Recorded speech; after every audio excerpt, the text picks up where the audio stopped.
nice to be here. Yesterday morning, I was at another conference with a whole bunch of people wearing gray suits. I feel so much more comfortable here. Thank you all. So, let's see. What is the theme for this? It's spark a new, how are you? Sparking a new citizenship, right? All right, we're going to get to that. But before we do, I want to talk to you about it. You know that it that we say is Burning Man? Like, we're always talking about the it, but we never really talk about what it is, right? Like, you know, that person got it. It took me 3 years to got it, and they got it right away. How did they get it?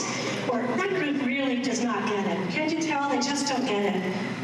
What is that it? We never really talk about it. Last year, I wasn't here because while you guys were here having a beautiful global leadership conference, I was in Rome, and I was talking to 1,200 people about it, what the Burning Man is, and none of them had been. So I found it very challenging.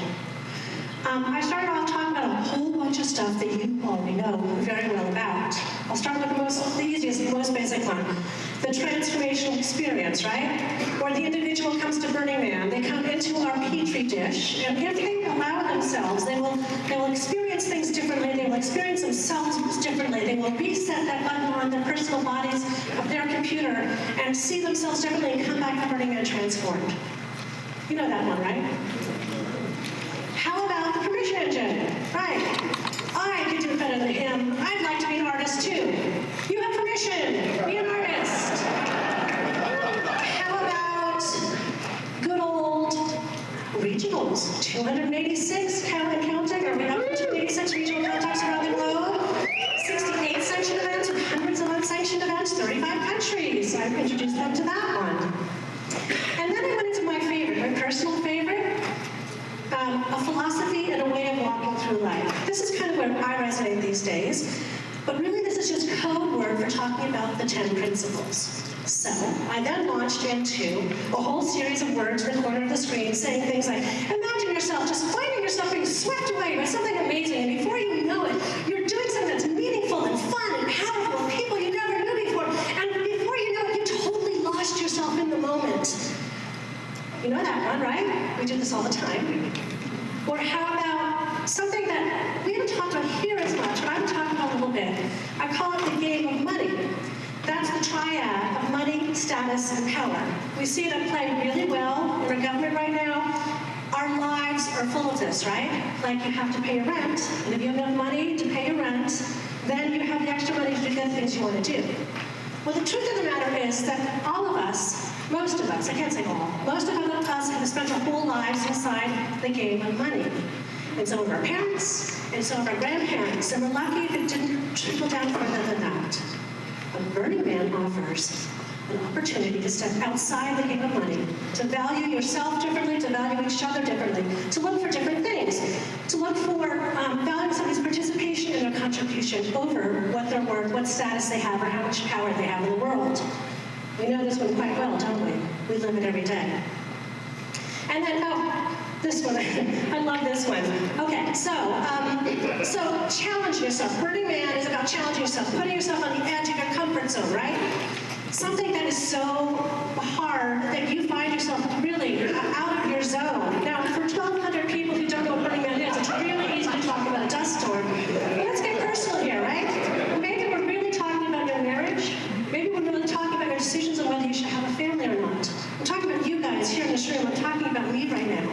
Maybe we're talking about the way our parents really wanted us to be, or the things they wanted us to have, and we made decisions to do this instead.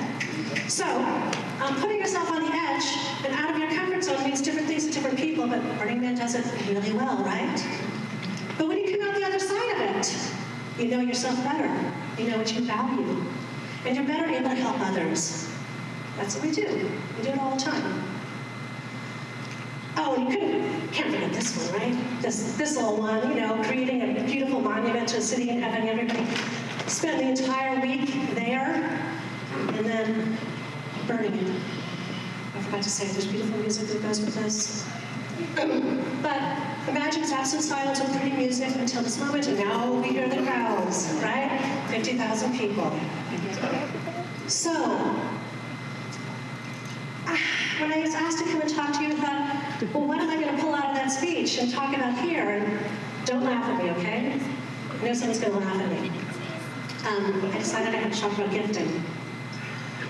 So I want to talk to you about gifting. Maybe because it's one that's so obvious. Like we all know the good old hand somebody something fabulous that's perfect for this moment. That's so wonderful they'll remember it forever. But you never expect to know their name or ever even see them again, right? Like we're so used to it. We take it for granted. For me, it's always, oh yeah, I brought him to Burning Man. He got naked and blue, and I lost him for 3 days. He came back transformed. It's just really a shame that I ever felt like that. Because honestly, the first time you had a chance to be naked and blue and ran away for 3 days, didn't it change your life? And we can't forget that. It's just so important. So that's my first message about gifting. If you're like me and maybe you're doing this a long time and you find yourself perhaps on the shade side of jaded, put yourself in check, because this stuff is really important. The second thought I wanted to share with you on gifting is a look at our nonprofit. So let's just say, go with me for a moment, that charity is code word for gifting in the 501c3 nonprofit world. And let's read this from the bottom up. Let's just pick up the words love of humanity at the very bottom there. Does that feel good? Does that feel like what we do? Yes? No? Okay. Number 3, kindness and tolerance in judging others. Pretty good, huh? See, I have a little bit of a hard time with the word charity, and switching to a nonprofit, I'm not sure is something that we're all totally comfortable with yet. But that stuff feels pretty good. So let's go to number 2. An organization set up to provide help and raise money for those in need. That money word still resonates a little difficult for some of us. But when you think about it in terms of a gift, a true gift, it becomes easier. And when you know for sure that I'm not lining my pockets because we're not an LLC, we're totally transparent, and any founder or person in charge of Burning Man is going to go to jail if they do it, and we truly know that the IRS and the federal government believe in us, and we are a gifting organization or a charitable organization, it becomes much easier to talk about that word. And the hardest one is number 1, the voluntary giving of help, typically in the form of money, to those in need. So let's take the awkwardness of that and how I feel some of us still and think about it in terms of a gift. A gift that's given only because of the wealth of goodness it makes you feel inside, with no expectation of getting anything in return. That's the opportunity we have, to flip the philanthropic world on its ear and have the world of philanthropy start to think about things that we do as burners. That's what's in front of us right now. And we know we can do it because that's how we let fly. We have 6, 10, 12 people who said, I'm going to give you money because we believe in what you're doing. $1 million here, $1 million there. This is an important turning point in who we are out in the world. We can make a big difference. And the last message I want to give on gifting in particular was all of you guys. I thought about standing up here and how many of you I know, and how many of your stories I know, and how much you've given, and how much you continue to give, how much you've given up. And look at this stuff. I mean, look at this. Japan, Argentina, Sweden, Connecticut. I mean, we're growing. We're just spreading around the world. It's amazing. And then the gift of time. So many of you have given for so long and given so much. And we wouldn't be here. Leaders of this community, we would not be here right now if it wasn't for this sort of giving. And then, I know you guys have heard from them already. These guys are just knocking it out of the park. But this is where my slides fall short, because I can't possibly talk about all the things, all the people that are giving beyond, say, the regional network. I mean, what about Burners Not Borders? What about Communitaire? You guys help me. What about La Machine? Who has a nonprofit? The Exploratorium, Scrap. Who's got one? I mean, it goes on and on and on. And then we're starting to export what we do so well. We take that moment that's become so meaningful for us. We bring it to another country, and it means something totally different. We took the power of burning that is so essentially purifying for us and take it to a place where it meant aggression, where it meant anger, and gave these people opportunity to have Catholics and Protestants meet for the first time for so many of them in so many years, and to find a healing support through that burning. What a miracle, what a gift we're giving to these people.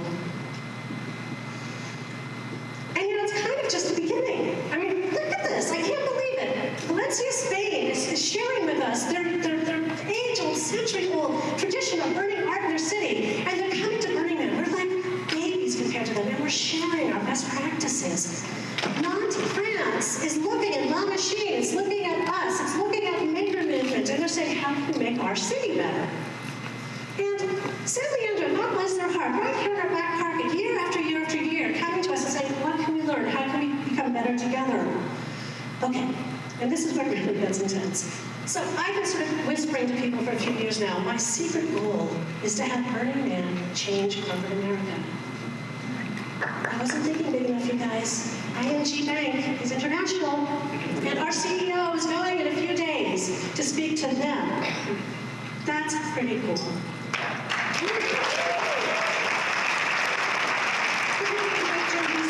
Three major museums just this year: the Nevada Museum of Art, the Hirshhorn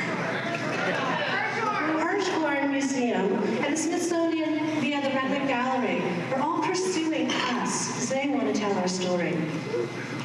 And then last we already mentioned Nation of Makers. This is such a wonderful opportunity for us to springboard off of. I mean, we've been making makers for 30 years. So I'm glad the Nation of Makers is here. We can do a little catch up with them. Let's just have a little look-see at our mission. What do you guys think? The mission of Burning Man organizations is to facilitate and extend the culture that has issued from the Burning Man event into the larger world. We doing it? Yeah. We are doing it. As the leaders of this organization, we are doing it. So here I'm about to tell you, let's get back to it. That it. I was talking about that it, that's personal transformation. That it, that is about giving of yourself to others, right? A lot of stuff along those lines. I think we're talking about a bigger it here. I think our it here is a much larger scale. That seems small now. I think our it is talking about how we really honestly are citizens of the world. We've arrived. I hate to tell you, but as Ty Eckley just told me, we're the adults in the room. I'm sorry to break it to you, we're the adults in the room. Let me put it another way. We're not the hipster stoners in the green room, right? We're the main act. In fact, we're probably the producers. Well, this is mine, the hardest one for me to let go personally. We're not some anarchistic, cool hipster, you know, you're only cool enough, if you know about it, that means you're cool scene anymore. We've grown up, you guys. I hate to say it, but we're mainstream. The good thing about being mainstream and us is that we have not sold out.